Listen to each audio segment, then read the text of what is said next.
All right, welcome to the podcast. Thanks for having me. Absolutely. We'll get started where everyone else does. As far as earliest childhood memories, what are we getting into? Earliest childhood memories. Oh, man. That is an excellent question. I'm thinking like elementary school, right? Just getting that freedom to like be a kid from like first to third grade. Like what a difference of freedom it is, right? Okay. So like I have a 6-year-old and he's in first grade. And the debate is like, what sports do they play? How early do they play contact sports? Like I started playing football in like third grade. Was that an option? No, well, it was what I wanted to do. Like, there wasn't a second option. It was go play tackle football, right in third grade, which is only 2 years away. Okay. Less than 2 years away if my son were to do that, which he's not going to. But, and then, it's winter right now. So, like a topic lately has been like the snow. It's like, we get like one good snow now where you're like, cool, let's get sledding. Right. Whereas when I was a kid, it was, like a month of sledding every winter, if not longer. Yeah. And I actually remember just going, like, I grew up in Batavia. You live in Batavia. Yep. Where in Batavia did you grow up? Off of Prairie Street. Really? Off Elizabeth. Okay, I was on Spring and Prairie. Okay, so you were on the other side. Okay. So there's an elementary school, Louise White. Yep. So I was like 3 streets from that, off Prairie, because that's off Prairie. Yeah. So then Fabian Parkway, Fabian Park, it's got that giant death-defying hill that goes into the river. Did you know the Konechnies by any chance? The who's? Konechnies. The who's? No. Oh, okay. Yeah. 'Cause they lived right over there. Got it. But that was, I went to elementary school in the 80s, like middle school in the 90s. Right. So, and I haven't been back to Batavia in like, I don't know. Yeah. I'm going years, back for my mom's birthday tonight. But yeah, so like, it's an interesting question because I can't really think of much of like anything like, oh yeah, but like because I now have a son, you compare and contrast. Right. What did they do? What do you do? Where are they at? Where are you at? And you start thinking the things, oh man, when I was your age, the toys or this or that, or, you do that whole like, you used to hear the older people back in the day. When I was a kid, I would go walk 3 miles in the snow to get to school, right? Well, that's crazy, right? Yeah. But, I just remember living in my snow pants because it snowed all the time in the 90s, like all the time. Now it's like, we've had maybe 2 weeks of snow, right? And maybe a week of, not even a week of sledding. Like it's crazy to think that the kids they just don't know that. And you go and they're like, I don't want to walk up the hill. You're like, dude, what? Go to Fabian. That hill's huge. Yeah. Yeah, so I kind of just think of that, and it's just kind of just like because of sports with my kid. Yeah. Sledding is the time of the year, So growing up, were you around family, or was it just you guys, or what was going on there? I'm an only child. Okay. So Makes sense. So yeah, it does. It does. If you know me, it really does. Yeah, single mother, only child.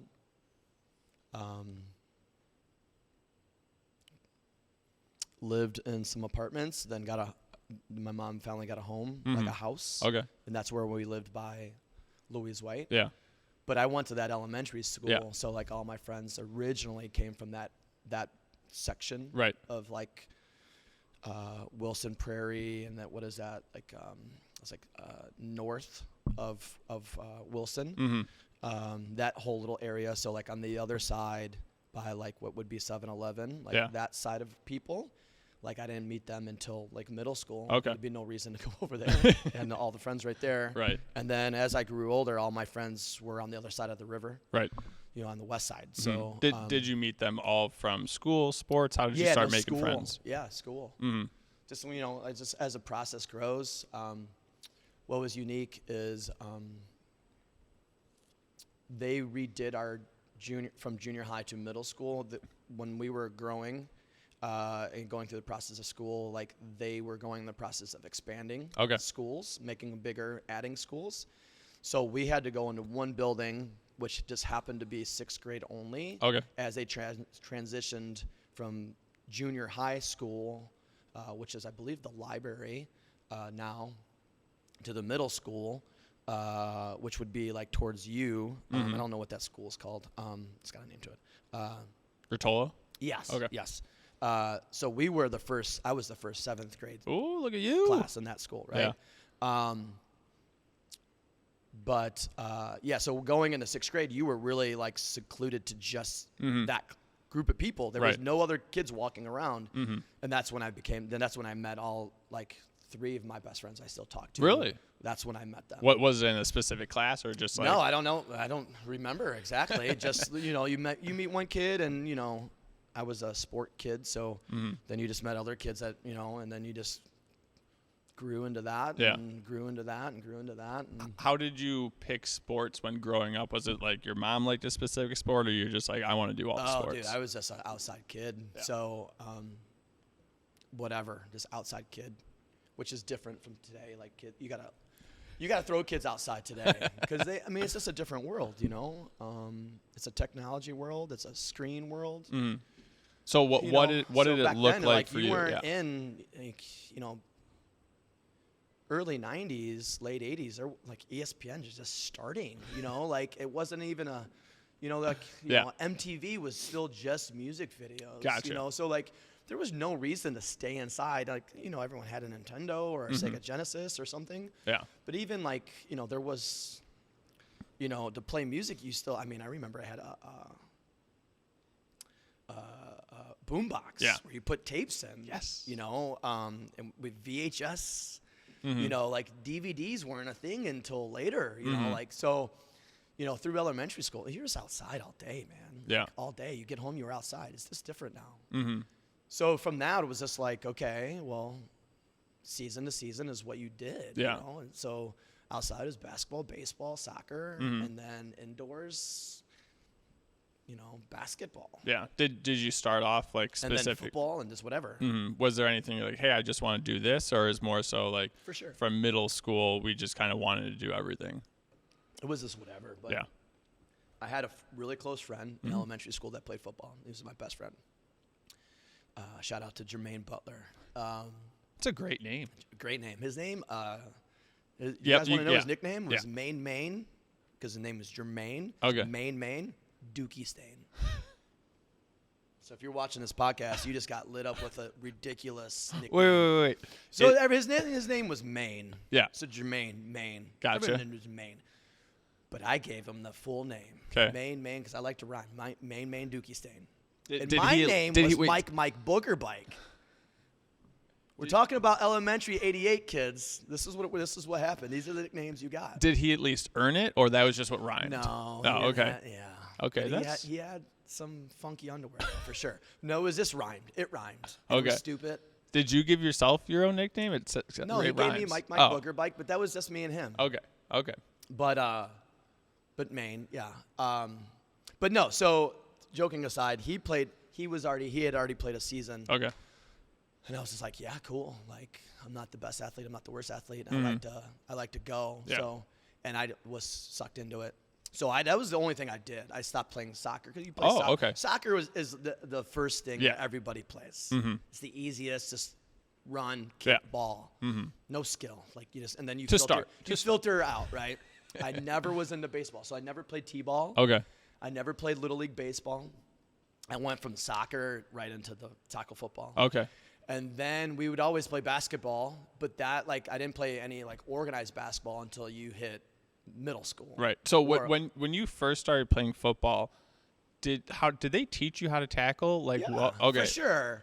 Yeah, they did. I mean, we all know that's a topic of today's sports now is injuries, and there's just more studies and more science behind things, and there's just more media. I mean, I bet you if you were to do tests back then, the same amount of kids that got concussed or their wind knocked out is probably the same here now, but it's just the number, availability, the access to this is different. Therefore, it's scary. Yeah, I talked to a guy that he had a national ranked, I don't know, it was first, second, or third graders. and they had some hospital come in, like, do testing and stuff like that. They had stuff in their helmets, and they're like, they're not moving fast enough at that young of an age to get concussions. Right. I'm like, I never thought of that. Yeah. I'd be interested to see if that's still true. You know what? I don't even would think it's the speed of it. Mm-hmm. It's the it's more or less, it's like crash test dummy. Mm-hmm. It's like you're just kind of running, and like rough. I'm kind of running, and it's not that I'm messing at more faster, but you're just not ready for a blow, and I'm like trying to give it to you, even at like a third grade, and it's just like a whiplash. Right. It's just a whiplash, like, and that could be done in any sport. Mm-hmm. Two kids can just collide in soccer, and happen. But I remember getting the wind knocked out of me multiple times. Mm-hmm. From getting hit in the head, or from no, just getting gotcha. hit. Okay, yeah. Because you're just not ready. Mm-hmm. Like you think you are, but you're not. Right. Regardless if you know how to tackle or not, and you can do all the drills, and you're going to lower your head because you're just trying to get to somebody. Right. And did you said you like continued playing football? Was that something like you loved? You just enjoyed the physicalness of it? Like immediate. Yeah. Like, yes, this is awesome, dude. And I wasn't great at it. I wasn't bad at it. I was definitely just, maybe not the first kid picked, but definitely not the fifth or seventh kid picked. Hey, it was like a middle average athlete all around, all sport, just middle average. Mm-hmm. Like hold my own, but not like the best dude, but not the worst dude, you know. And then like basketball, same thing. I'm short. Mm-hmm. Not like fast, but I'm quick, So like that just played a role in any sport. Tried baseball 1 year. I don't like the ball. Like it's weird, right? Football, tackle, get hurt. But a ball scares me. Really? I'm standing there, and you're trying to whip it as hard as you can at me. Oh, when you're hitting. This is where you're throwing. But again, it's an eighth grader. Okay. Like, what control do you have? Right. You're trying to throw as hard as you can. Yeah. I guess I only played. It scared me. Yeah, I played once in middle school, and I don't even know who was pitching, but like I just sat down in the outfield. I got bored. My dad was the coach, so like he's like, no more. Like we're not doing this. And that's where like I'm a father and he's 6, so people tell me, dude, chill out, right? But like you gotta like even as a little kid, because I go to his games and you could tell the kids that are like, I'm trying, and the kids that are just floaters. Yeah. Right now, my kid's the floater. What do you think's going through their head? Why am I here? What is going on? But the other kid is like see ball, stop ball. Okay. See ball, grab ball. Yeah. It's like a dog, right? But like that's just like you have it or you don't, and then like it's just you. Then you're talking about like friends and how do you get started, and that you are either encouraged by your friends or the peers of like what you do. CrossFit, same thing. You could not be competitive and walk in the door. You could be the 21, the 31, the 41, the 51, and your peers is what changes your approach. Right. Mm-hmm. Or your floater, I'm just here. I want to get a good workout. I don't really care. Yeah, it's a good movement going on. Right. I'm just, same thing with kids. Like, hey, I want to play with my friends. Mm-hmm. I don't care on the outcome. I don't care what I do, but I want to be a part. Right. And then there's just the kids that want to try really hard and maybe not really good, but they're going to give it to you. Mm-hmm. And there's the kids that are just like, why am I athletes, here? Right? Yeah. So. And for me, like, it just was always, was always a competitor. Mm-hmm. Still am today. Yeah. Just not as focused on the outlook, or not the outlook, but the outcome, right? The result. But so like in basketball, it was like I don't care if you're taller than me. Like I can jump a little, I can push you, I can steal, whatever. Do you want to play basketball on Tuesdays? Men's competitive? Maybe. Absolutely. Maybe. We have 2 subs. What time? It starts like the games are. I think like 7:30 or 6:30, 7:30, 8:30 p.m. Yeah, I can't. I wake up at 4 a.m. to get here by 5. That's fair. Maybe the 6 o'clock game could probably 6:30. 6:30. Yeah, that could probably work. I'll check the schedule. That could probably work, dude. Last night, not last night, the night before, I was in a dark room, aka my bedroom, by 8:30. On purpose? Yeah. That's good. Well, no, well, I'm up at 4, so I'm also just smart. tired. That's smart. I'm like, what am I mean, yeah. I'm another viewing of a Keanu Reeves movie. Like, that's all I'm looking forward to. Just go to bed. All right, so moving back a little bit. Obviously, we have the sports. We have the friends. Did we enjoy school or have any other hobbies? No and no. What subject did you hate the most? Yeah, dude, to be honest with you, like, being a father, being a parent, you have you look through a different lens, right? And you're a new father yourself. Yeah. And I always tell, my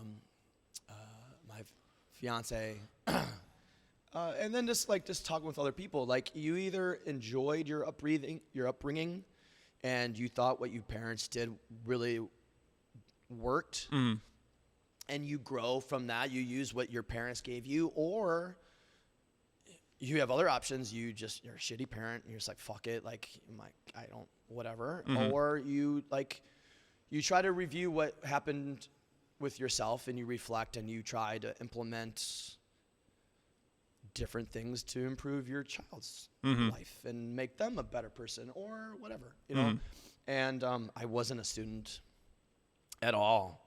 I didn't like school. I like to be social. I'm a social person. And I didn't thrive, but I'm not stupid, but I'm not book smart either. Like, math, equations, makes sense. It's like here, this is what it does. If you just plug this in, it works. But like grammar, reading, spelling, I'm just not good at those things. I just didn't click for me. Yeah. So like, I just didn't enjoy it because I wasn't good at it either, But on the other hand, again, you surround yourself with people that succeed. You either want to succeed with them or just not look as like bad, right? And I had a lot of people that had good upbringings, and education was pushed on them. So I was able to like hide a little, and it kept me like afloat. Okay. So then as high school came, I still wasn't a good student, but then I was like, oh shit, like all these people are like leaving Batavia and going somewhere. Right. What am I going to do? And then my guidance counselor was like, dude, you're fucked, because you I mean, they obviously didn't say that, but implied that, like, dude, your approach has put you into like very limited options, unless community college, which is fine. There's nothing against that. But when all your friends are doing one thing, and there is it'd be lying to say social pressure isn't there then and now. It's always there. Peer pressure. It was like, whoa, like, I don't want to go do that when everyone's doing this. A little embarrassing. So I got my shit together a little and was able to go to college. So what did it look like in high school? Were you getting like all C's? C student. Okay. So and what type of effort was being put in? Nothing. Outside. Okay. Nothing. Yeah. Nothing. Like, bare minimum. Yeah. But like, you learn or you don't. Yeah. I didn't. College was the same way. Like, get by. But then, like, I'm just like a late bloomer. Like, like, it took me a long time to like kind of bloom. I think my son's gonna be the same way. But as a parent, like, you just have to be there for your kid, and you have to try to encourage, but then like put a little like stiffness to the encouragement. I think personally, and just try to guide them. And college doesn't. I don't think. I'm not smarter from going to college, but what college gave me was just like, like, you got to grow up or you're going to fail. Right. But you're going to fail on this campus with other kids around you, and then you're just going to go home and you're going to like put your head between your tail or your head between your legs like a tail, right? And then start all over. Right. But if you never learned, then you're just going to keep doing that. So like, college just gave me like a baseline of being like, okay, like, I can establish utilities in my name and pay a bill and have a job and make sure there's money in the bank to do this and go get a job and not have someone nagging you to get up and go to your job. Like, that's what I learned. I just learned to grow. So what year did your guidance counselor say? Junior year. Junior year. Because, sophomore and junior year, you're starting to decide. mostly I think today's age, I think kids in their sophomore year, they're starting to go, okay, where am I going? Right. It's crazy, but it's just a different time frame, right? By your junior year, you're probably maybe applying, maybe. By your senior year, you're definitely like you're in a path. I would assume. Maybe now you haven't picked it, but you're like, I want to, this is where I'm applying. This is where I want to go. I kind of want whatever. Dude, like I visited one school and my friend was going there, and I was like, I'm just gonna go here. Yeah. That was it. So what changed from like, what was your work ethic after school, or how did you get your grades up? Like, what did you do for junior year? Well, it wasn't necessarily get my grades up. It was just like, okay, like just don't be a D-bag. Like you could just, put a little effort into it. School is interesting. Like you can skate by. You can do the minimum if you're not a dummy, right? Like if you don't put the minimum in and you kind of just let your life out of school dictate what you do, you could really fall behind. And that's just what it is. And, but people that do that can be smart and then they figure it out later, right? Yeah, I was just, what would you? And I just kind of got by. So like I got by just to put that minimum into getting to Southern Illinois. What would you have needed to see or like been around, or what would you needed to happen for that to happen like in high school for you to kind of like want to do more or get to a better place that you think you'd be? Well, I guess probably goal, right? I didn't have any goals. Like I just did because I didn't want to be the kid not going to school. Yeah. Like that was it. Like my motivation was pure social. Yeah. In the sense of peer pressure. Like that was it. Yeah. Like there wasn't pressure from coming from home. There wasn't pressure from like a guidance counselor that was like a mentor. Right. Like there wasn't pressure of being like, dude, I need to make money when I get out of, like there wasn't like the outlook of life still wasn't there. It was just like, dude, I don't want, like, what am I going to do? Yeah. Did you work at all in high school or anything like that? Oh yeah, dude. Yeah. Cause my mom, like I had a car, when I was in school, like there wasn't cell phones yet. Okay. Some people had pagers. I had a pager. Mine glue in the dark. Like glow in the dark pagers? Wait, so what's the point of a glow in the dark pager? When are you in a fully dark room that's got no light where you're like, dude, is my pager there? Like, but it was cool. Had it. So break down how a pager worked. For real? You get it. You get it. No, this is great. From what I see in the movies. But it's great because there's no cell phones. Like, how do you call a person? Right. Right? You're at a phone. Okay. And you dial the phone number and you leave a voicemail, or you can like, I don't remember exactly, but you could leave like, you could kind of leave a text almost. Okay. Like a message. But the thing is, when you got it, you had to then find a phone. Right. Right. And so there was still pay phones, but I don't know, it was just like you went and found, I don't even know how I found phones. But like, it was usually like you just saw a number and you'd be like, okay, Alex is paging me. Because I knew his number. Okay, so a number came through, and that was that person's phone call. Yeah, right. Gotcha. Okay. So then you just knew, right? Yeah, dude, I don't even really remember what. Wait, so were those getting taken away in class? Like, were people's pagers going off? No, because you had to be at a phone to page somebody, so no one had access to a phone during school. So like it was more, after school on the weekends. Gotcha. But even then, it was like, how many pages were you getting? You weren't. It was stupid, dude. But on the other hand, I was with, I was one of the kids that had their own car that didn't have like their parents' car. Yeah. Hence your question on job. Yeah. I had to work if I wanted.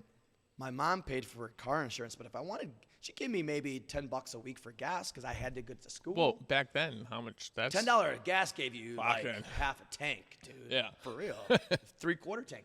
But my mom would give me enough because she wasn't going to drive me to school, pick me up. So she was like, "Okay, I'll give you enough to like get to point A to point B."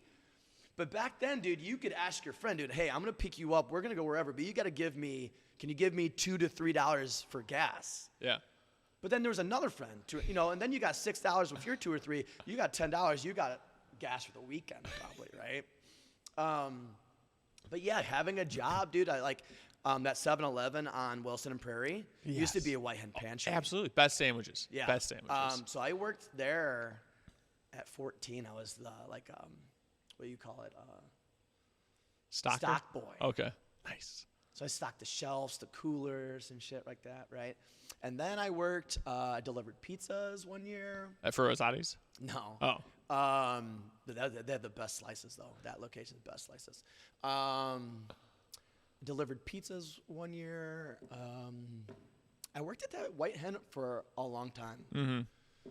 You know, minimum wage, I don't know what minimum wage was then. 5 something, 6 something, I don't know. But it was like enough money to be able to go to like the Fox Valley Mall, drive around, get Taco Bell, get McDonald's. But like that's it. Like I wasn't buying like you know, clothes and like, you know, wasn't you were balling out. Yeah, dude. Yeah. But it was, I mean, but no one else had that shit either, you know. Yeah, so it's just way different from today. Did you ever go on like weekend trips, like hiking with or no, no, dude, no. Batavia, that's it, dude. Batavia. That's as far as we went. Yeah, dude. It was just sports, people's houses. Yeah. Did you do any good pranks at school or anything like that? Dude, I was a clown, dude. A lot of dumb stuff. Top two. Top 2 pranks or just stupid shit? We'll take either. Oh, dude. You know, one of the I'm a better person these days, guys.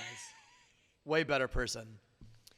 One of the things that I always thought was wild that we used to do. So 2 dudes, 2 of my best friends still. Shout out to Dan and Jeff. They lived on the same, no nicknames? No nicknames. Yeah, Jeff was bro man or bra man. I don't know why. Someone gave it to him. And then Dan was Dan Wigger man. I don't know why. Like, it just rhymed. Yeah. And he always had this North Carolina Old English hat. Perfect. I don't know if that offends anybody. Sorry. Wasn't meant to be. Canceled. 2 dudes. Yeah, they lived on the same street off Carlisle in Batavia, which is near the high school. But they lived on the same street, and they were like 2 of my best friends, and we did everything together. So like another couple kids would come over, and there was a subdivision behind their street that wasn't a part of their neighborhood called Mill Creek. Mm-hmm. And we would just, you know, we would hang out on the weekends, every weekend, and we would just like leave the house at like nightfall, 10 o'clock, and terrorize. Just like stupid shit, like, but you know, like classic ding dong ditch shit. Okay. Right, but then like we like brought it up a level. We used to go, and not even far from this one dude's house, which is so stupid, but we would go in people's backyards and pull all their lawn furniture out, and then line it up on the adjacent street. So like if your house was here and there was a street that went by, we would take all your lawn furniture and then line the lawn furniture up in the middle of the street and then hide in the bushes and wait for oncoming cars. But it's 10 o'clock at night, so it's not like a lot of traffic. But you just sit there and then like a car would pull up and you'd be like, hey, what are they gonna do? And you'd get an assortment of things, like a back up and drive away, or like go around in the grass, or like move some shit, or like cursing. Or it might be the guy coming out, where's my furniture? So that was wild. Did you ever get caught? Like Never. How like I feel like if there's like a leaf falls in my backyard, I hear it. Like how shifty are you guys? So we would go to this one dude's house. Shout out to Tim Richards, Mormon, awesome. But we would go to his house and it'd be like a good walk, like a 10-minute walk. Even though it's like the neighborhood, it was a good walk. And he always had frozen foods. So we would get like a burrito. This is like mean shit, dude. Like we damaged people's houses. So we would like break the burrito in half and we would run and then it would be like, we'd take like 2 or 3 of them and it would just be like fast pitch from the street to someone's garage door. Whoa. Like just mean shit. Like I'm a better person now. I don't do this. I don't advocate this. But he asked the question. I feel like if that and it would just be like, boom, and it'd be like, holy shit, that's so fucking loud. And then we would just be a full-out sprint, dude, for like 2 blocks. We just said, man, some messed up stuff. But I feel like you ever hear of like the this might be old. I wasn't even sure. The deli meat, like ham on a car. I heard that. Does it work? It peels off the paint, supposedly. Dude, we would do that to people's. Dude, it was messed up. Okay, but But this is like old school. Kids don't do this anymore. Well, that's what I'm saying. I feel like if kids were doing these types of things, like maybe $500 worth of damage, but compared to like just sitting at home, like harassing kids online, right. I feel like way better. This is way better. Right. We weren't in like right. Yeah. So it's like pick the negative. What's worse? Like the lesser of two evils. I take this all day. The lesser of two evils on this was 3 kids being wild, some property damage, right? Not okay, right? But like, didn't mean personal harm or mental harm to kids. Yes. Right? Yeah. We weren't like spray painting something like personal or property damage and then being like, fat ass, you nerd, or like we weren't picking on kids. Yeah. We were just like, having fun. Right. Not realizing now that I'm a homeowner, like, motherfucker, like I don't got $500 to repair that right now. You know, and we just did stuff like that, dude. Yeah. We lit this dude's porch on fire once because we didn't like him. Didn't think it was actually going to light up. So, we were so like, first whoa. off, why didn't you like him? He was like a basketball coach like in like 6th grade, and he was like a dick. And he lives right down the street. Was he the basketball coach for an extended period of time? Maybe. Because if so, not anymore. Well, no, I was just saying if it was like 10 years, like he was still my basketball coach, I'd be okay with that happening. Dude, I don't even remember his name. No, we don't need to. No, like I would say it. I don't care. And it wasn't like full out engulfed flames, but it was like, holy shit! Like, what do we go? Like, put it out or run? Did you start with a match? How did you start this? I don't even remember. I just remember we fucked this dude's place. Just fire. We also took his like hose, and ran it across the street into another person. You know, it was just like stupid things. Like maybe that's not funny, but like I think it's funny. That's fine. Yeah, dude, and like a lot of so that's the type of stuff I'm saying. Like, not proud. But like a lot of those ideas stemmed from me, and my friends were like, "What, really? Okay, let's do it." But they would never have done that on their own. Yeah. They would have just walked the neighborhood, right? And,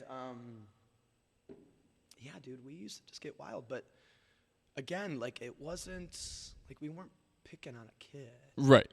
We were just picking on some random house.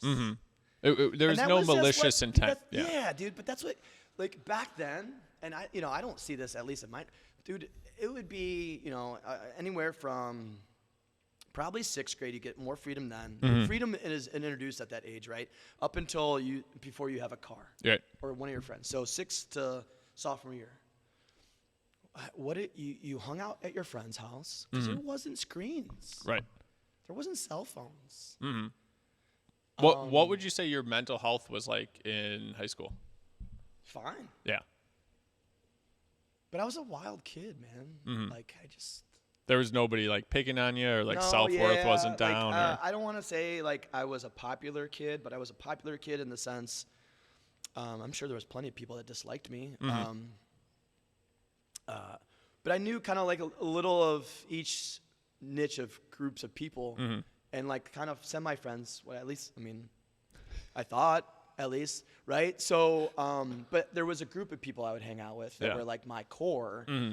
But I'd socialize with everybody, right? But like when you went home, I you never weren't was like, oh man, what a bad day. Right. Yeah. Like the bad days where like I did something stupid and like one of my friend's parents were like, dude, what's your problem? And I'd be like, oh man, like I went home like more or less like disappointed in myself that I like did something to disappoint them. That would have been your parent. My mom just wasn't home. Like it's just what it was. And and again, no structure at home. So like there wasn't, again, you can get away with the minimum if no one's telling you at home, like what's in your bag today? What do you have? Did you bring, why are you not doing things? You know? you don't have study time after, a lot of my friends that parents are like, okay, you can do shit after you do your homework, or your friends can come over, but you got homework before dinner, or after dinner, your friends got to go home because you got homework. Right. That structure wasn't at my house. Now those kids exceeded. They got into schools they wanted, blah, blah, blah. If that matters or not. Right. So yeah, socially, mentally, just, if anything, probably there was a little loneliness there because I was an only child, right, with a single mother that just worked nights. And if you, depending on who you talk to, I'm really good at expressing my emotions, but also a lot of people probably just don't know what's going in my life because I also am really good at keeping things to myself. Yeah, there's not a lot of asking, hey, how are things going? Right. Yeah. Right. But again, different day then to now. Bullying happened. But you know what? The term bullying, well, then, it wasn't even a term. Then it was a term, back. But now it's if you talk to your kid the wrong way, they're like, stop bullying me. You're like, what? That's not, I'm your parent, dude. that was a good joke. Right. Yeah. But yeah, dude, there's definitely, I'm sure there was kids that had those self-doubts. So moving. But I can put on a show. I can show you that I'm confident. Sometimes, everyone's got everyone's got a. So what is moments. What does that self-talk look like in high school? What was that? Was it oh, I'm showing up today, I just got to put on a face, or what was going through your head? Yeah, for sure. Some people hide nervousness or discomfort or embarrassment with laughs. You're like, dude, there was nothing funny there. Yeah. Right? Or maybe they become dormant or silent. Or distant, or some people just kind of let it fly by and does not affect them, even though it really does. That's kind of what was me. It was just okay, I'm not going to allow you to affect me too much. Or maybe it's the reverse. Oh, you're going to throw, man, I'm going to fling some shit at you. And you'd be like, what the hell? And you're like, well, really, someone just insulted me. And I don't want people to know, I didn't like that. The nickname you gave me. So I'm going to throw something else at you to, derail the attention that I don't like, and I was really good at that. I'm a social kid. So I just kind of stayed social. Yeah. So I could hide it pretty well, and,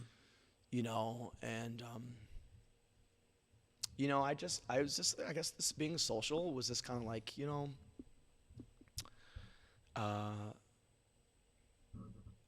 if me and you weren't getting along, I just kind of stopped being social to you. Okay. Maybe you're still in the same group of people. I'm just not going to talk to you. Gotcha. If you want to talk to me, I'll talk to you. But, but then depending on what's going on, still in today's life, I kind of do that. But I kind of grow from that a little. I try not to allow that to happen. But,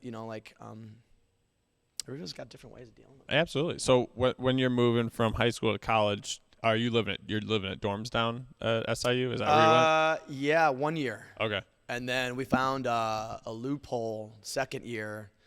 And, dude, the ass clown that I was in high school, full boat sophomore year, we found a loophole, and there was a house that we got 4 rooms that slept 8 people. What was the loophole? It had to have one dude had to be over 21, I think it was. I feel like that's a terrible idea. Totally. What the fuck, right? I think the loophole was that he had to be 21. Or there had to be maybe it was a 21 and a junior, something like that. The same, I think, to be an RA, I think the minimums was something like that. You had to have a certain age and a certain academic year, and then you could apply for that, right? So I think that's just basically what it was. So this dude was supposed to be this guy, but he was just our friend, and he was a third year student, right? But which it was wild, like why are you hanging out with freshmen? But like, well, he was a sophomore when we were freshmen. But when we became a freshman, he became a junior or a sophomore. He became a junior, and the loophole just worked. Yeah. I believe that was the loophole. It was so long. That was. But it happened. It was 1999, 2000. That's when that was. So we figured that out, and so that was wild, dude. So. What is the first? So did you party much in high school, or was it? Oh, okay. Yeah. Okay, gloss again, over. like social butterfly. So what is partying? I quit sports. Junior year, I was just like, this isn't going to go anywhere, and I like my social life. What does partying look like in high school? This is embarrassing. This is probably all people my age watching this or younger, so I guess. Again, I'm a better person today, guys. Dude, cases of beer, kegs. How are you getting kegs? Having brothers that are 21. Okay. I was an only child, but yeah. You get enough people. You get your circle large enough. You can make it happen. You make it happen. Like if you're a sophomore in high school and you're friends with a senior in high school. The next year, you're a junior and they're a freshman in college. And at that point, they probably have a fake ID. Gotcha. And if you go to the shady liquor store in Aurora, that they're just wanting to sell beer, they're not like eyeing the ID up. They're just making sure that you're, Yeah, you're not going to rat on them. Right. So, there's a way, right? And there's, you get a kid or two that can grow a beard by like noon that looks 21. Like, it was just going to happen. I had one friend, he went to Hawaii senior year and got a fake ID. He got it when it was with his family. He just disappeared for an hour. He got a fake ID. What an amazing set of balls on that kid, man. I'll be back. Comes back with an ID. They don't know it. It was wonderful. West Virginia ID. So wild, dude.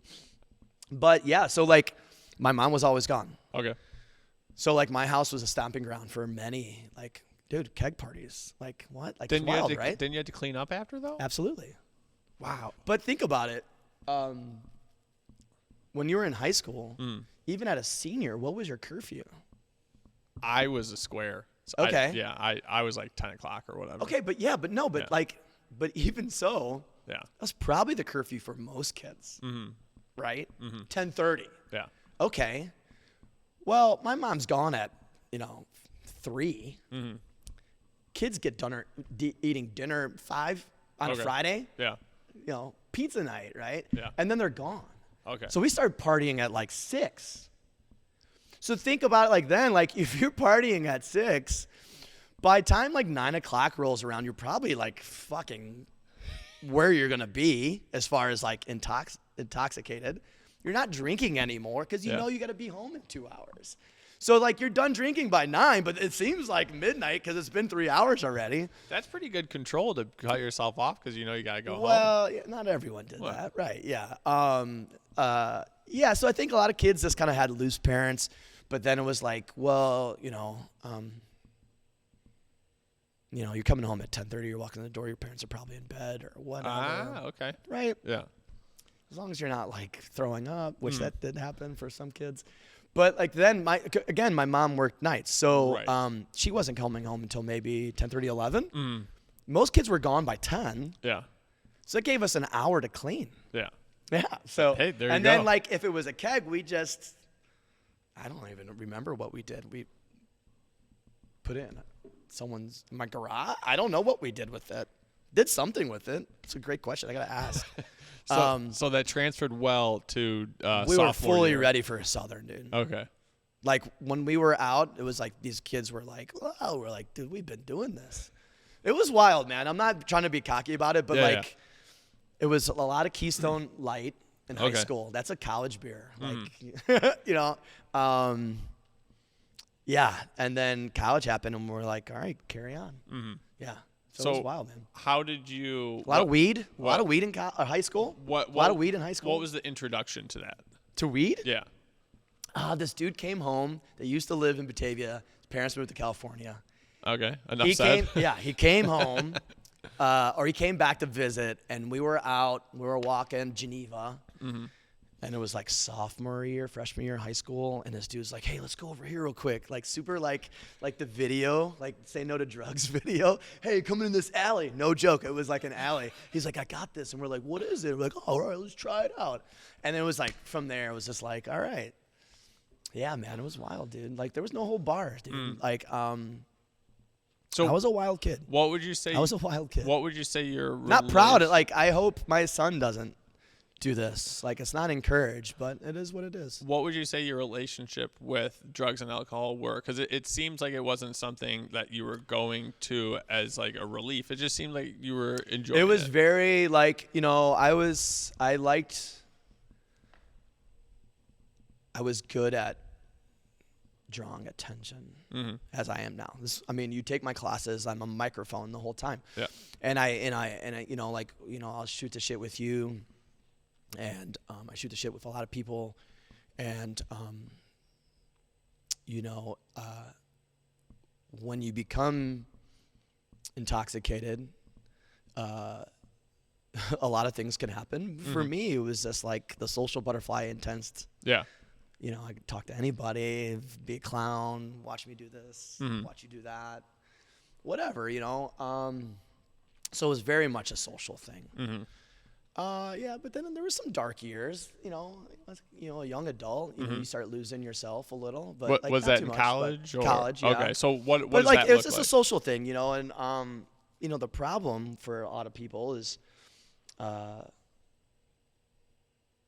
how disciplined can you be mentally to know,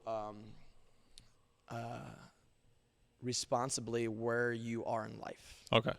It's kind of that's how I believe. And then also your social pack. If you have a social pack that's just like, dude, we're drinking every night. What are you going to do? Drink every night. You might have a little discipline and be like, oh, Tuesday, I got some shit to do. But like rarely, like it was like, I'll do this shit. I'll meet you there. Yeah.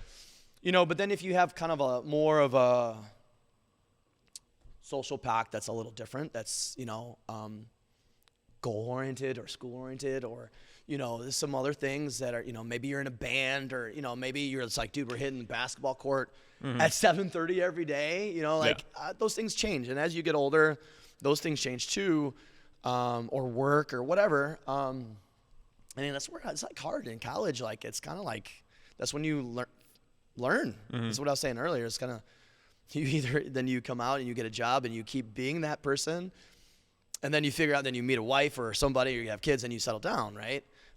Or something bad happens, like a DUI, or you know, you lose somebody, a relationship or whatever, and then you either go back into the deep end of negativity with drinking and drugs and whatever, or you pull yourself out and you start to regulate yourself, or you pull yourself out of that circle of friends. What was your evolution through college? It was after college. Okay. For sure, when I was kind of like light bulb. All right. Ding. Shout out to Bulbcast. Nailed it. Right? Not BALD, BULD. Yeah. We'll have to put some lettering up front. But yeah, dude. Again, same in high school. Was just like, I'm here to socialize, whatever. College was just bigger and better things. And then it was like, okay, I got to work. Worked in college. I got to work. And then it was what'd you do for a job in college? Bookstore, bars. What'd you do at the bars? Bar back, bartender. Okay. All that shit, whatever. Easy How money. was it being a bartender? It was awesome. Yeah. It was awesome. You It get was a pain in taught- the ass, though. Yeah. It was gross. It's gross. I've seen a lot of gross things. Why is it gross? People throwing up on the bar, you know, stuff like that. Okay. Just gross. Yeah.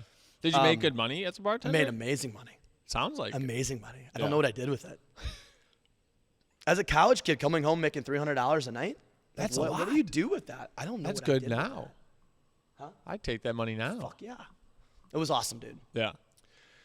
A lot of quarters. Well, beer $1.50. Here's 2 quarters. Keep it. Like, fuck you. But on the other hand, you had like, Yeah. you're talking about counting quarters at the end of the night. That sucked, dude. But back to your original question. Again, this is where people lose themselves. you get in dark areas and you start to grow social, personal relationships, job, wealth, next step in life.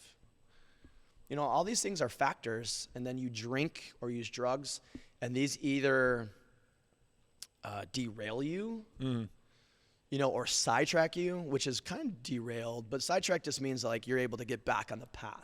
Right? Derail, sidetrack, and back on the path. All these things can happen.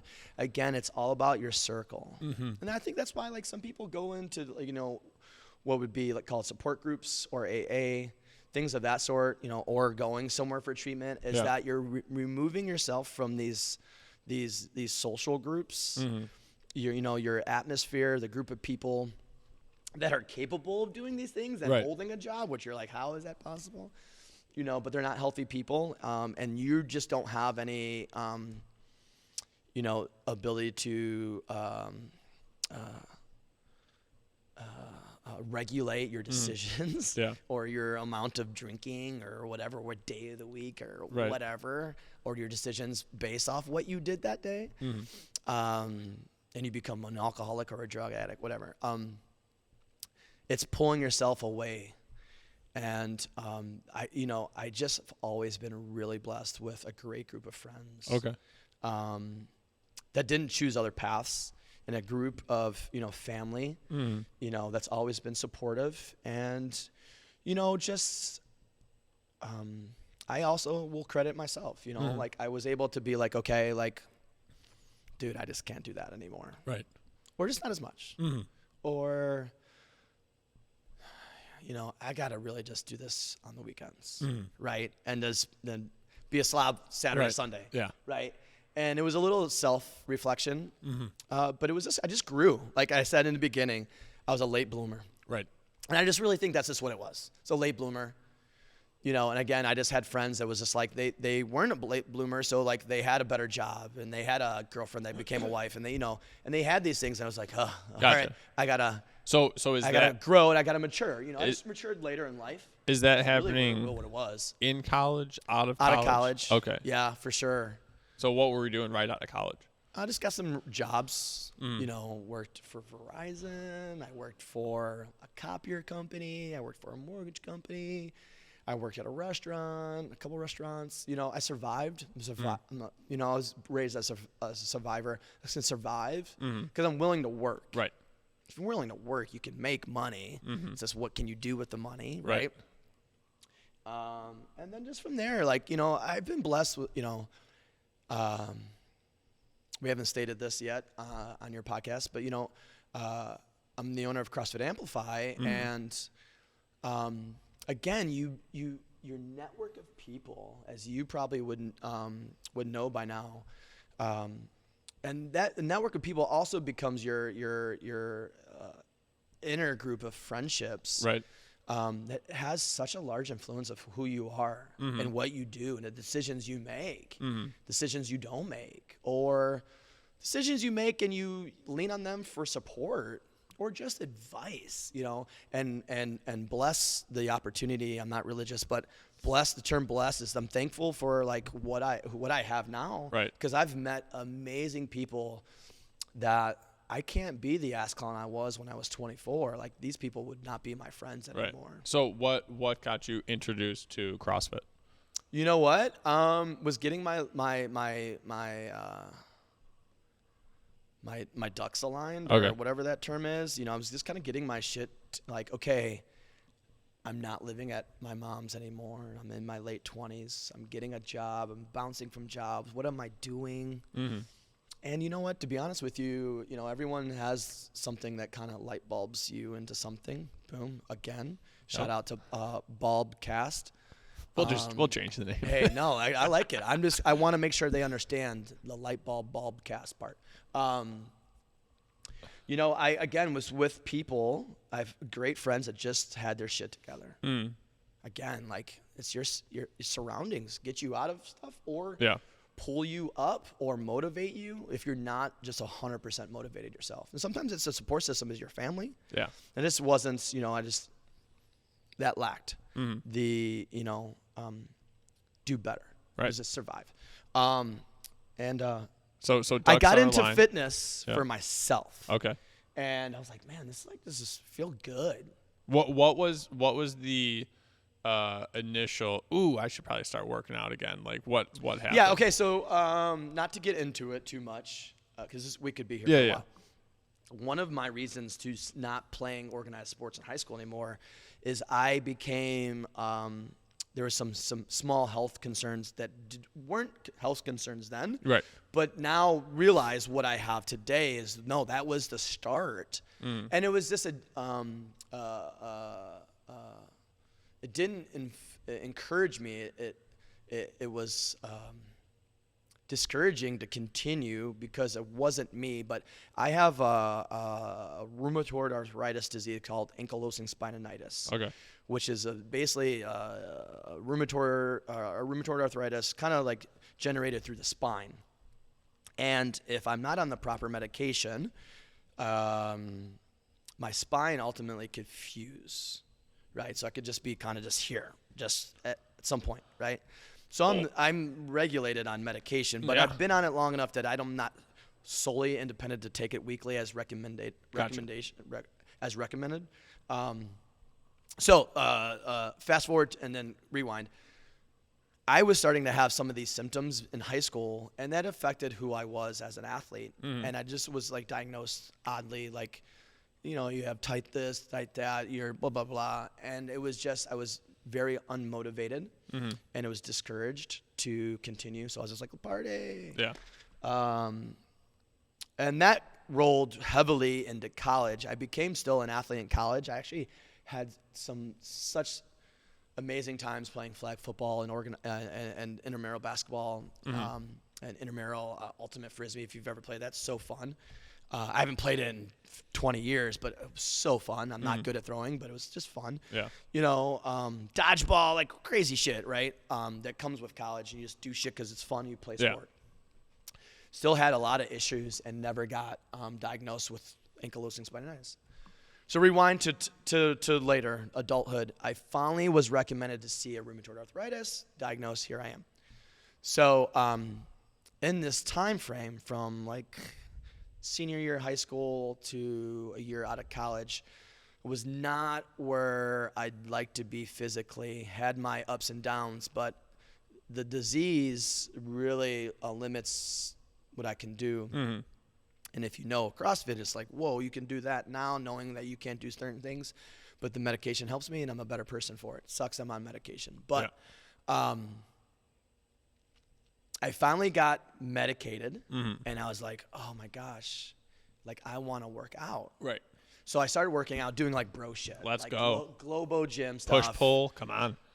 You know, here, nothing from hip down. Maybe some of this.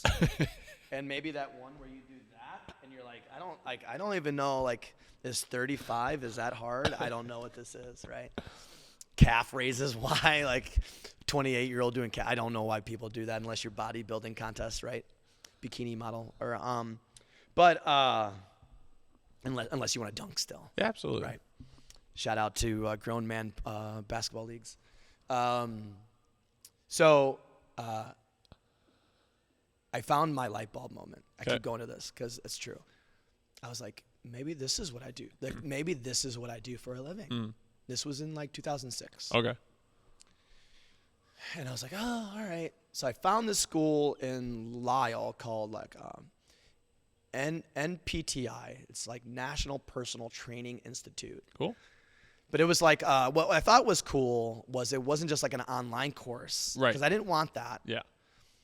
It was like 6 months, 9 months program where it was 4 days, 3 days a week. But it was like a full day of school almost, like a 9 to 3. But half the day was classroom, half the day was practical work. So like eventually like it was like, I'm going to kind of train you even though we're buddies, we're bullshitting. But I'm going to write the program up and the teacher's going to tell us whatever. So it was just very hands-on. I liked that. And I was like, okay, I'm going to be a lifetime trainer, like, and then you kind of realize like, okay, corporate world is everywhere. And to get these like personal training jobs, it wasn't just to train and make you a better person. It was like sell more sessions and do this. And it's like, wait, no, I don't want to do that. Did you work at Lifetime? I tried to. Oh, okay. I barely tipped my toe into it. But in this process, I met this dude, Anthony Gaikowski. And he's like, dude, I think you would like this thing, CrossFit. So keep in mind, it's 2023. This is in 2007, 8? Pukey the Clown still the main. Pukey the Clown was like the logo. Yeah. You're like, what? This like, and at the time, there was 3 CrossFit gyms in Illinois. 2. 1. At the very beginning. We had to go to Milwaukee to go to someone's gym and for him to elaborate and get a test work or like a trial. It's like, hey, this is what it is. Right? So I was like, nah, dude, this is stupid. And then one of the coaches or teachers at this institute was like, hey, man, I'm going to come in Saturday. Do you want to come in? I thought it was pro stuff. Yeah. We're going to do the movie 300. We're going to do the workout they did to get shredded, right? And you're like, dude, those dudes are shredded. No steroids involved. Right. Yeah. Shredded. Like, don't talk about nutrition. Just shredded. It was like, here's this workout for 300. It was like, I don't know, 8 exercises, 50 reps of each thing. Yeah. All right, cool. He's like, but the thing, and we did it, and I think it took us like 40 minutes. That workout was like viral for like a full year. Yes, right, exactly. But that was my introduction to CrossFit. Yeah. Because I was like, oh man, I was like, that was cool. And I was like, it took us like 40 minutes. Yeah. He's like, dude, people do this in 20 minutes. You're like, what the fuck? Like, you're like, what? Like double? Like I did it double their time? Yeah. He's like, yeah, it's like cool, right? And I'm like, yeah. So this guy was like, dude, you should try this. And I was like, all right. We went to Milwaukee, CrossFit Milwaukee at the time. This dude, Ryan Akins, gave us like a FY, like a little Cliff Notes type of, here's CrossFit. Yeah. It was like nerdy session, and then we did a workout, kettlebells, box jumps, running. What was it? Was it in a garage? Did he have a gym, or where was? You know what? I don't remember. I think it was a small little gym. But so I came back and I was like, all right, dude, I'm hooked. Yeah. Fuck personal training. Fuck bodybuilding. Yeah. Like this is what I want to do. It's like I don't know how to get into this though, but I need a job though. Right. Right. So I worked for some like little personal training thing in Wheaton, like made some little money, but I was still working in a restaurant to make more money. And then I found CrossFit Tri-Cities, which is not CrossFit Tri-Cities anymore. But little history, if any CrossFitters watch this in Illinois, at the time, I started CrossFitting in 2008. So like. In the circles, I had a girl last year call me. She's like, I heard you're an OG in CrossFit. And I was like, whoa, kind of cool, but kind of weird, but maybe true. Is that a compliment? Yeah, right, yeah. And at the time, it was only CrossFit Tri-Cities, CrossFit Rockford, and I believe it was either CrossFit Chicago. It was CrossFit Chicago, and then it was CrossFit Winning Cities. And I don't think CrossFit Winning Cities even had a location at the moment. I think it was like a boot camp style, like meet area. But it was only that, dude. There was nobody else. Yeah. But it was wild. Like the next year, like inching into 2009, it was like, hey, did you see on the affiliate site, there's a new gym? I was like, oh, that's cool. And then it was like next week, you're like, dude, did you see there's another gym? Because like at the time, like I would go to work, like, what, oh, dude, like, like I'd walk upstairs, fucking legs, arms, hands all ripped. People, what's wrong with you? Like, I just did 100 pull-ups, 200 push-ups, 300 squats, ran 2 miles in 30 minutes. You're like, what the fuck? You're like, CrossFit. You don't do it. None of you do it. It's crazy. You play metal. Dude's got tattoos. Like, it's crazy. People are like, yeah, you're weird, dude. And because it wasn't popular yet. It wasn't mainstream. No. And then it was just like, boom, boom. And I was like, okay. Like, I want to do this. And I asked the dude, I was like, hey, man, Mark, I'd like to be a trainer. He's like, we don't need a trainer. And I was like, wow, shot down. So then, no joke, this is how it happened. This is how this started. He's like, we're going to contracts. So if you want to be a member, everyone's going to contracts.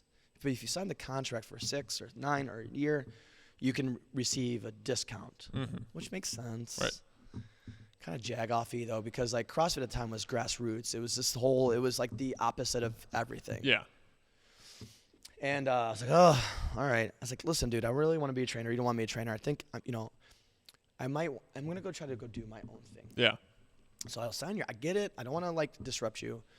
But what if I want to leave? What if I go do this in 6 months? He's like, all right, I'll let you out. So I'm like, all right, cool. So I get this Anthony Gaikowski again. Dude, we should do this. All right, let's go get our level 1. At the time, we go get our level 1. We're thinking about doing this. We meet this dude, Scott. How much was level 1? $1,000. So $1,000 then. I think so. Yeah. And fuck, was it? I don't know. We got in 2008. Yeah. 2008. Maybe 2009. I got mine in 2009. Maybe. And so we met this dude, Scott Todden, which both of these guys were my partners in the Scott. You know Scott, right? Yep. Shout out to Scott. Me and him. We did this for 10 plus years, and this, even though it's just me today, this place wouldn't be where we are today without him. Like, me and him grew this place. I'm not who I am today without the support of him. Yeah. So much love for Scott and everything he brought to this place, like amplify us who we are today because of him. Absolutely. But we met him at our level 1, and he was like, I live in the area. We're like, oh, shit, he's going to open one up. Yeah. You're going to open one up? He's like, no, man, I'm a teacher. I don't want to. Yeah. So we were doing it, and then we met him at CrossFit Naperville for some park workout. Like, oh, dude, whatever. We're going to go do this. You want to do it? He's like, oh, I'll give you my equipment. Yeah. I don't have time. Family, work, right, whatever. So I had a friend and then an ex-girlfriend. They both gave me $5,000. Wow. Nice. That's it. That's all we had. Nothing else. $5,000 total or each? Each person. Okay. $10,000. Yeah. That's it. And Scott had like 2 rowers, 6 mats, a wall ball, a medicine ball, 2 medicine balls, a couple boxes, a barbell, some plates. That's it. So we had a couple things, but me and this dude Anthony had nothing. Yeah. We didn't have clients. We're here, like, again, it's slowly populating. We find this place, $1,000 a month in Lisle, small little spot, 1,000 square feet. This one? No. Oh, okay. A different spot. Okay. This is almost 12,000. I was about to say. I was like, And affiliation fees, insurance, deposit, first month rent. Bought like a ball. I don't know what we bought, like a couple 10-pound plates. I don't know what we bought. We built this box. This box is from 2010, dude. Wow, holding up. Dude, right? There we go. And we had bare minimum, dude. We had no clients, and we opened shop. Yeah. And we grassrooted it. This was, I don't know how people do it today, but we grassrooted it. And Paul Fain that comes here? Oh, yeah? Yeah, Dr. Paul. He was like one of our first emails in 2010. How do you get an email list? Well, no, like, so the perception as an affiliate owner can be skewed as far as paying affiliate fees. And there's, when the whole Glassman thing happened and a lot of people affiliated with their fees because they didn't want to be tied to what came out of his mouth. Understand. Yep. Get it. Yep. But reality, though, is that, like, I didn't know Glassman as much as I knew the police officers in Lisle. Like, I don't know that. I just know there's police officers. Right. I didn't know him. I just knew who he was. Sure, his name, he was the CEO. Right. But CrossFit doesn't email you on a weekly basis. Hey, Greg here checking up on you. Shout out to CrossFit Amplify in Lisle. Like, that doesn't happen. Right. But yes, I mean, social media wise, again, it's this CrossFit network. Wait, outside were of CrossFit you network, on MySpace, or how do you find people? Well, right. So I'm getting there, right? Okay, so, gotcha. I think the major benefit initially, and I would say your longevity to it, is just holding the affiliation, the franchise name, CrossFit. Gotcha. Because you knew who I was already, but if you moved to Naperville, Lisle, and you didn't know any of the affiliates, you probably would just type in Google CrossFit, and it would say near you or near me, right? Yeah. You'd be yes. And then, if I want to pay into that ad to make sure my name was there or not, or just, I think it goes by like how popular your links are and it shows it. That's just what, at the time, again, there wasn't any affiliates out here. Right. And Naperville was maybe CrossFit Resurgence, but CrossFit 630 wasn't there. There's another one off 95th that wasn't there. There used to be CrossFit Paradox, now something else that wasn't there. There wasn't a lot of gyms yet. Right. So if you were in this general area, you typed in CrossFit, that's who we were. Like, That's what came up. Nice. So people just like, and that was just on the rise. CrossFit, what is this? So, people just look it up. And that's how we still get members today. The big guy Brett came in today. It's not like I'm putting things out there. He's in Lisle, Naperville, Downers Grove area, Woodbridge area, types in CrossFit. Where do I go? And so that's why the whole Glassman thing, people were de-affiliating with CrossFit because he had said some things that people didn't agree with. I didn't agree with it either. But what I'm saying is, it's free. It's not free. You're paying for advertisement. You're paying for someone to type in CrossFit in my area, right? And they come to you. Yeah. Now it's up to you then now to show them that you're not a D-bag and you're not. You got yourself together a little and show them like a good workout and not hurt them day one. And, hopefully you have somewhat of a supportive community where you don't have 10 introverts. You have at least a couple people that introduce themselves and make the new person trying the class welcome. And then you just, you hope that you get them from there. You hope that good enough workout, seem to be nice and people. Oh, I like the facility.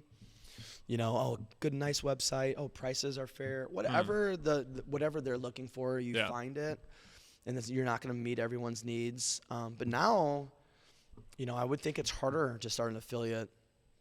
You have to have the bigger, the brighter, the newer, to compete with the ones that are established. Minimum 100,000, I think. No, you can get. No, I mean, if you were to want the shiny object, for sure. Yes. But you could you could do it. With less. Yeah.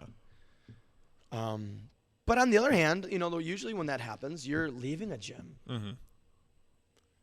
And maybe you're like one of the best trainers or you're the most popular guy and people, they just like you. The owner's a dick, whatever. And you're going to have a following. When we opened, dude, I had 2 personal training clients. That's it. Walking in the door, my personal training client became the revenue, or income, right? And it was like $250. Let's go. And we needed $1,000 plus utilities plus whatever. And then Paul. So this is where we come in, and we started getting emails, and all of a sudden it was like month 2, we're at 12 members, and 12 members paid everything. That's awesome. Yeah, and then it's grassrooted. So it's this. Success by taking it slow. Doing it now, like you don't really have. Taking it slow could hurt, but it's doable. Yeah, it's doable. So how many years? So it's been 2010.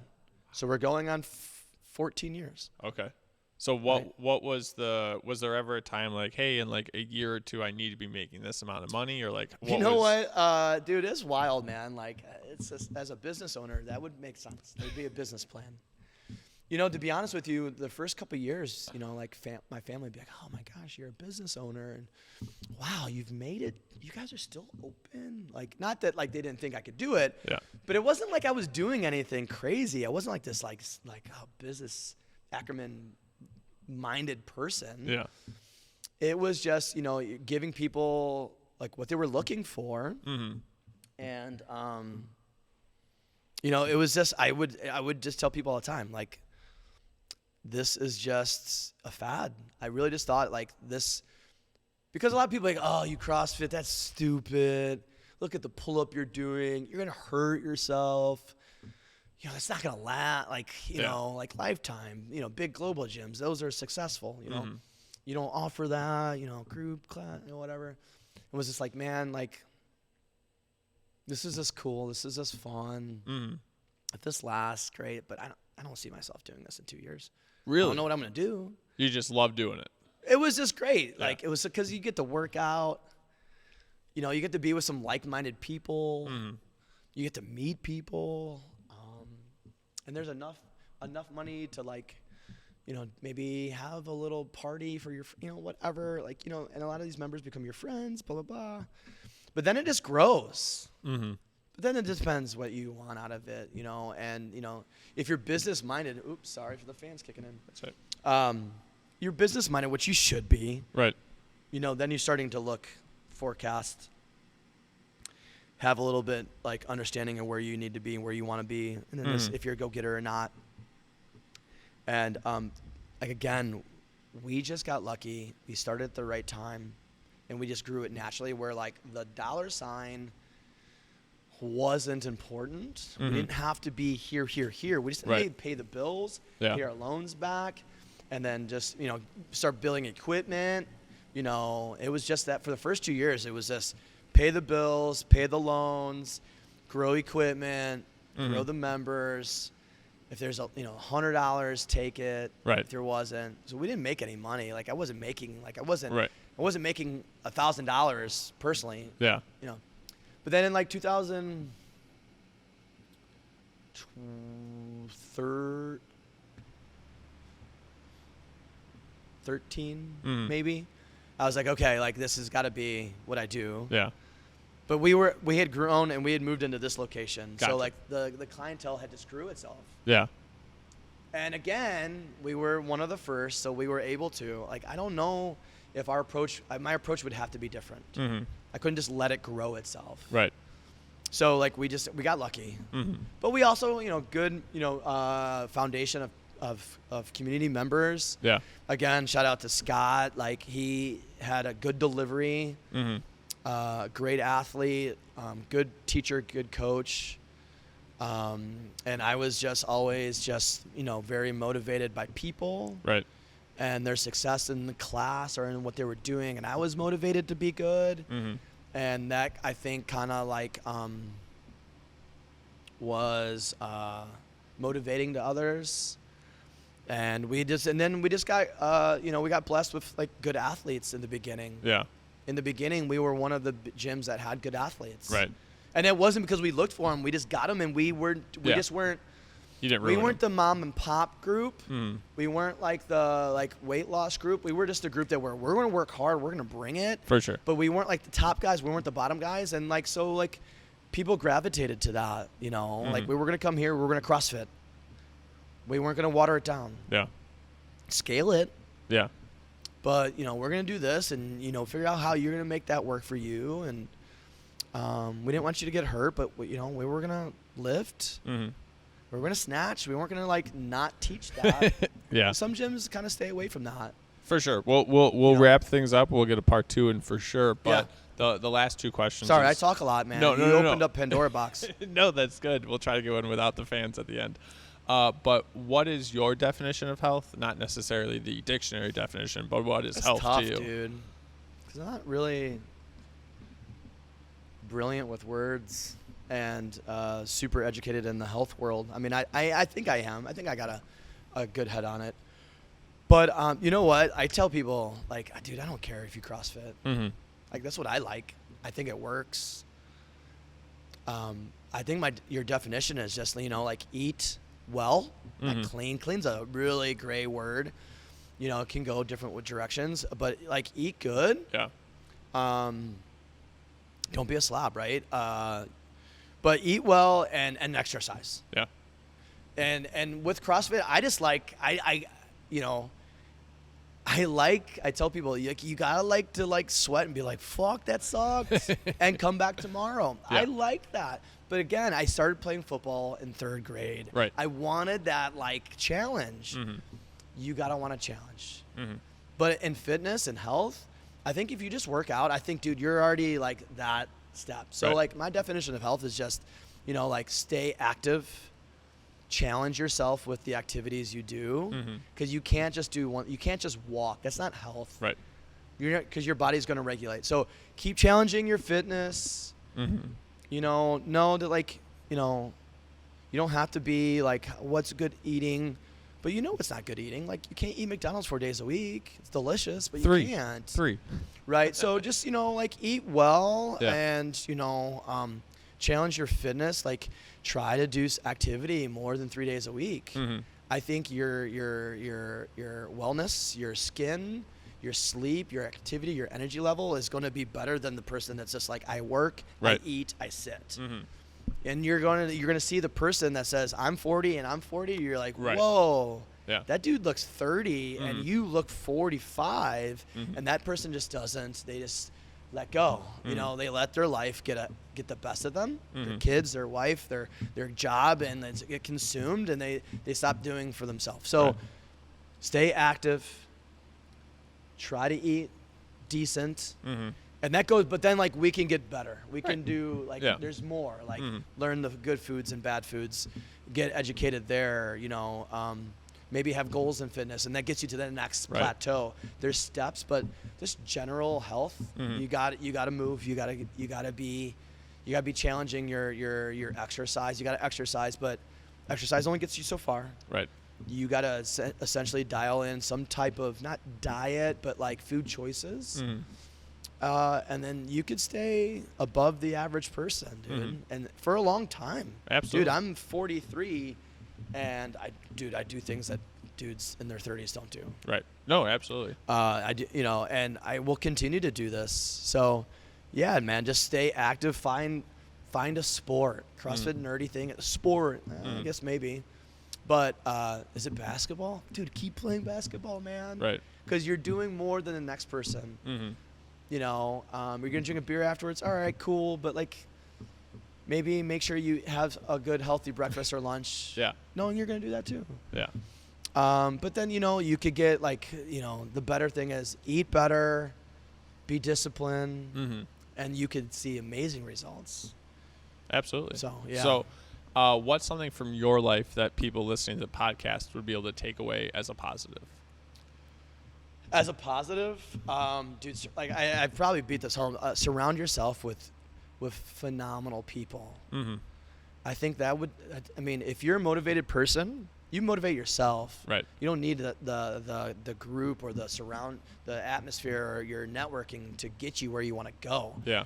But man, you could even go further if the network of people, surrounding people, your friends, family. If you have a good network of people. You can be an introvert, but you still have a supporting cast because everyone has lows. So supporting cast, dude, and you know, stay motivated, you know, and just be a good person. Like, I think those are recipes of just being successful, you know, and you can go pretty far with a great network of people. And don't never stop challenging yourself. Like, I love my network of people because I got friends that do all types of things, and I'm like, I will tell you, I'm not where I could be with certain things that other adults in my age are brilliant at. Yeah. But I lean on them, and they lean on me, you know, and you know, maybe my lean on is different for them. And the network of people is huge, dude. Yeah. Your surrounding, your friends, you know, it goes so far. So you could take one thing is have a good network of people. And if you're stuck in life, there's going to always be someone that pulls you out. Yeah. Or redirects you, or you find a new niche in life or a new drive. Yeah. It goes so far. Awesome. People that motivate you, for sure. Love that. Thanks for coming on the podcast. Absolutely. Thanks for having me.